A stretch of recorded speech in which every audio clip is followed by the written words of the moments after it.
Qual é a melhor forma de você reinvestir os dividendos dos teus fundos imobiliários? Principalmente nesse momento onde todo mundo está vendo a queda dos fundos e passa a se perguntar se aquele dinheiro deveria voltar para os fundos imobiliários e investir em alguma outra coisa. Mas será que o dividendo que o fundo imobiliário pagou deveria voltar para o mesmo fundo imobiliário ou para um outro, ou para outra classe de ativos, investir em dólar? O que fazer com esse dinheiro? Eu vi recentemente um vídeo do professor Ricardo, especialista em fundos imobiliários lá da Finclass, que me inspirou inclusive a fazer esse vídeo aqui. No final, qual é a forma mais eficiente, embasada em dados, para você reinvestir os dividendos dos teus fundos imobiliários? É isso que a gente vai falar no vídeo de hoje.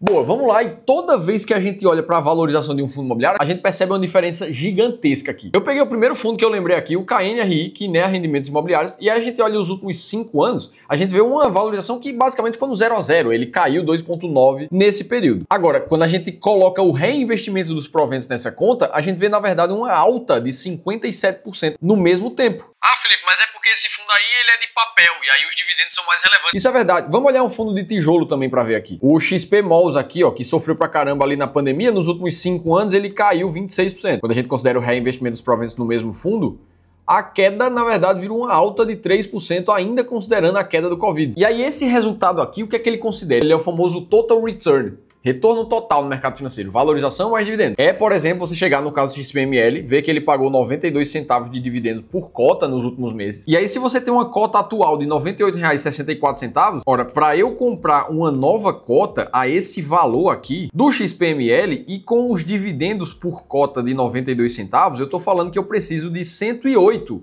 novas cotas do XPML para só com o dividendo eu conseguir comprar a 109ª e assim fazer esse efeito de comprar cota somente com dividendo. E aí a conclusão principal que a gente tira aqui é os dividendos eles fazem muita diferença na performance dos fundos imobiliários. Inclusive são deles que vai vir mais da metade do seu retorno no longo prazo com o fundo. Então o que é que a gente tem que fazer com esses dividendos? É no próprio fundo? Porque também a gente não pode negar que nesse momento o mercado de fundos imobiliários no último ano para cá já cai mais de 9%. Muito disso ocasionado pela alta de juros que a gente vê no Brasil da gente, inclusive com expectativa de os juros aumentar ainda mais e, consequentemente, também pelo aumento da inflação que a gente vem vendo na curva dos últimos meses. E aí o cara que tem fundos imobiliários na carteira, ele vai olhar ali o celular dele, a carteira de fundos e ver ela somente caindo. Inclusive, a cotação ali, ela tá perdendo para a inflação. E aí você pensa, poxa, tá passando ano após ano e eu não consigo nem corrigir o valor de compra do meu dinheiro. E isso acaba inspirando alguns comentários, que nem o do Rafael aqui, ó. Comentou que não tem mais estômago para investir em fundos imobiliários e que, inclusive, tava a cada 5 minutos olhando os gráficos e notícias para saber quando a situação ia melhorar e isso não tava fazendo bem para ele. Resultado, ele pegou todo aquele dinheiro e vendeu todos os fundos imobiliários dele. E eu tô fazendo esse vídeo porque eu sei que muitos de vocês estão com receio do que é que tem que fazer com esse dividendo agora. Porque muita gente deixa a cota do fundo imobiliário lá. Essa aqui eu não vou mexer não, agora também não vou mais botar dividendo nisso aqui não, porque isso aqui só cai. E aí vamos fazer o seguinte, pra gente não ficar só baseado em narrativas ou em emoções, o que é que as pessoas estão sentindo nesse momento, vamos olhar para dados do mercado. A página de conteúdos da XP Investimentos recentemente fez um artigo mostrando as atualizações dos dados atuais do mercado de fundos imobiliários. E aí alguns pontos me chamaram a atenção e eu preciso dividir com vocês. O primeiro deles é que a volatilidade do mercado de fundos imobiliários está quase se aproximando ao período de pandemia no Brasil. É isso que eu destaquei ali nesse retângulo vermelho dessa imagem que eu te mostro. Ou seja, o risco percebido para o mercado de fundos, ele está quase tão grande quanto o período de pandemia. E aí fica a primeira reflexão, poxa, será que esse momento atual ele reflete um risco, como que a gente viu em 2020,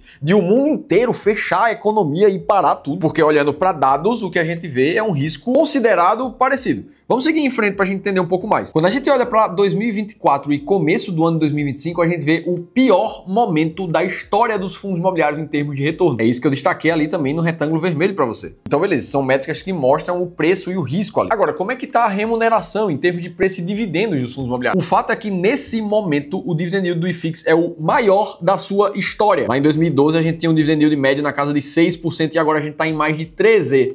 Ah, Felipe, mas dividendo não é tudo no fundo imobiliário. E os preços, como é que estão? A medida do PVP em todos os setores dos fundos imobiliários da Bolsa está abaixo nesse momento da média dos últimos 5 anos. Resumo da ópera, os fundos imobiliários nunca estiveram tão baratos e pagando dividendos tão altos ao mesmo tempo. Ou seja, o que os dados mostram aqui são números positivos. E isso não descarta o desconforto que é aquela coisa chata de você ver só o seu dinheiro caindo. Poxa, você vai lá, pega uma parte do que você ganha todo mês, coloca ali em investimentos e essa classe de ativos ela só cai ano após ano. Isso é desconfortável para qualquer qualquer pessoa, mesmo aquela que sabe desses dados aqui. Só que o fato é que é justamente por isso que o mercado está barato. Os fundos imobiliários no Brasil são feitos basicamente por 76% de pessoas físicas no mercado. Ou seja, são justamente essas pessoas aqui que pensam como o Rafael, que nesse momento acha que não tem mais estômago, vai lá e simplesmente vende tudo, ou pelo menos não reinveste os dividendos. Então eu quis te dar clareza, te mostrar essa dicotomia, para daqui para frente a gente decidir então como é que você reinveste os seus dividendos, qual é a forma certa. Agora, antes disso eu preciso saber de como é que você está pensando. Você é mais parecido com esse tipo de investidor que está pensando em vender tudo agora? Tem mais. O Clayton, por exemplo, que comentou, eu já tinha somente 20% em fundos imobiliários, a partir de agora venderei tudo no prejuízo mesmo e terei tudo em dólar e Bitcoin. Aí José Gomes veio e falou, vou vender os meus fundos e vou aplicar em ações do exterior. Você também está nesse time de,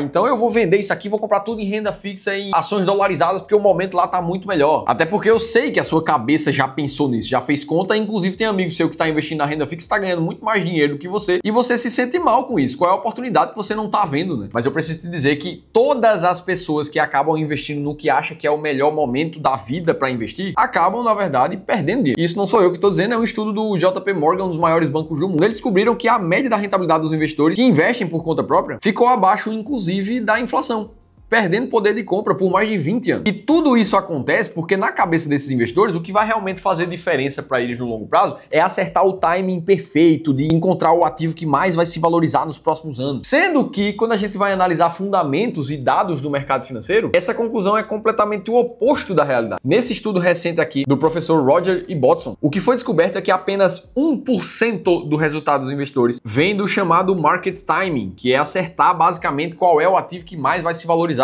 Sendo que praticamente 92% do retorno dos investidores vem da alocação de ativos feita corretamente. Então, da próxima vez que você vê um amigo seu correndo para renda fixa para tentar ganhar mais dinheiro lá, você vai lembrar que ele está se preocupando, na verdade, com a coisa errada e aquilo ali vai provavelmente levar ele a perder dinheiro. É justamente esse tipo de fundamento que a gente usa para investir mais de 3 bilhões e meio de reais dos nossos clientes de consultoria e gestão aqui do clube. Inclusive, é por causa disso que resultados de modelos de alocação muito bem feitas apresentam retornos de praticamente 5 vezes o que rentabilizou o Ibovespa nos últimos anos. São conceitos e estratégias como essas que não deixam dúvida na cabeça do investidor do que é que você tem que comprar, o que é que você tem que vender e quando fazer isso. E o mais legal é que o primeiro passo para o nosso serviço de consultoria de investimentos aqui do Clube do Valor, ele é gratuito para você. Você pode participar de uma sessão de análise de carteira com um dos nossos especialistas, para que ele pegue todo esse conteúdo aqui e aplique no teu contexto de forma individual, para ver como é que você pode investir melhor e te mostrar o que é que você tem que comprar, o que é que você tem que vender, segundo o seu próprio perfil de investimento. Para você participar, faz a leitura desse QR Code que está aparecendo aqui em algum lugar nessa tela ou clica no primeiro link da descrição do vídeo. Beleza, dito tudo isso, vamos para a prática e vamos entender como é que você tem que fazer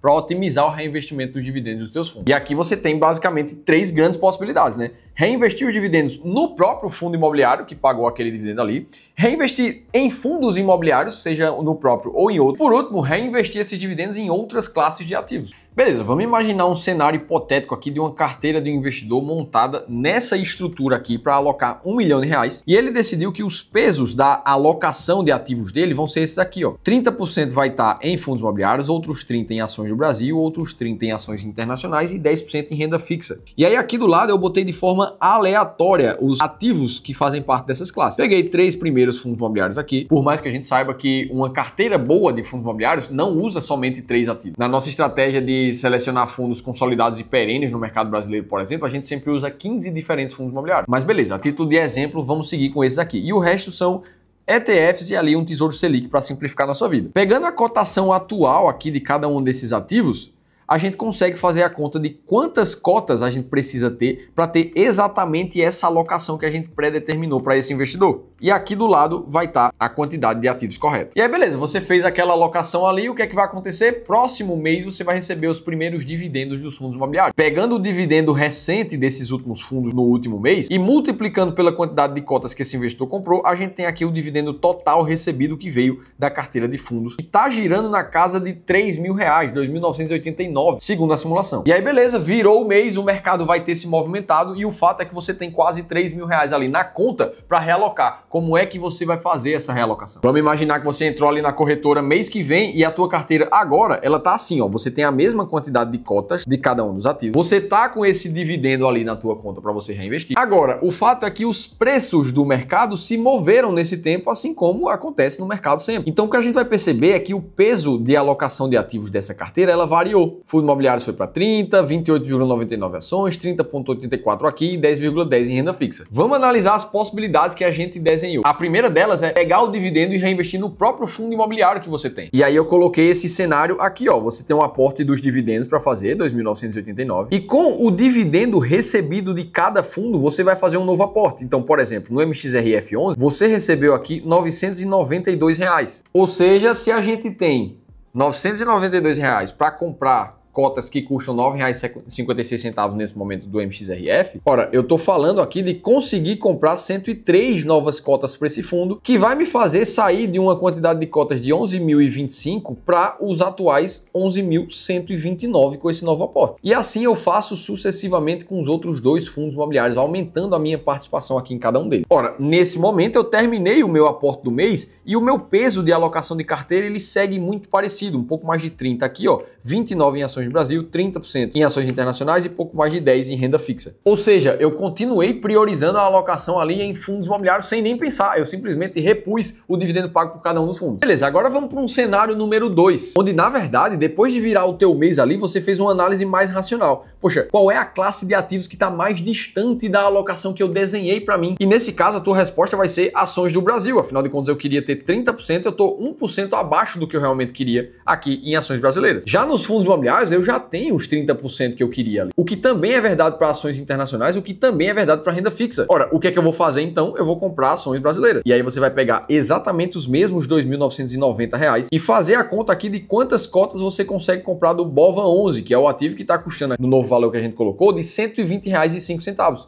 Ora, você compra ali 24 novas cotas, passando a ter 2.440 desse mesmo ativo. Assim, a tua alocação de ativos ela chegou um pouco mais próxima da alocação que você realmente quer ter. Ora, então perceba que nesse cenário você ficou muito próximo ali em fundos imobiliários, 30,10, e se aproximou um pouco mais da tua alocação em ações do Brasil. Ah, Felipe, mas eu tenho mais aportes mensais para fazer que eu tiro do meu bolso. Nesse cenário aqui, você iria colocar também em ações brasileiras para aumentar ainda mais a tua participação e chegar mais perto dos 30%. Perceba a diferença, onde aqui você ficou mais próximo da tua alocação do que nesse cenário, onde você resolveu deixar para trás a alocação de ações do Brasil. Qual é a grande diferença dessas duas posturas de reinvestimento? Na primeira, reinvestindo nos próprios fundos que você mesmo designou, a tua alocação de ativos ela vai ficar mês após mês cada vez mais desbalanceada. Enquanto que na segunda, você vai estar prezando principalmente para manter a tua alocação de ativos bem feita. Felipe, esse é o meu caso. Eu prefiro realmente fazer assim porque eu gosto de aumentar as cotas dos meus fundos imobiliários para ter cada vez mais. Beleza, se você gosta de fazer assim, tá tudo certo. Agora, quando a gente vai para o fundamento, para a técnica de mercado financeiro, a gente precisa lembrar do estudo que mostra que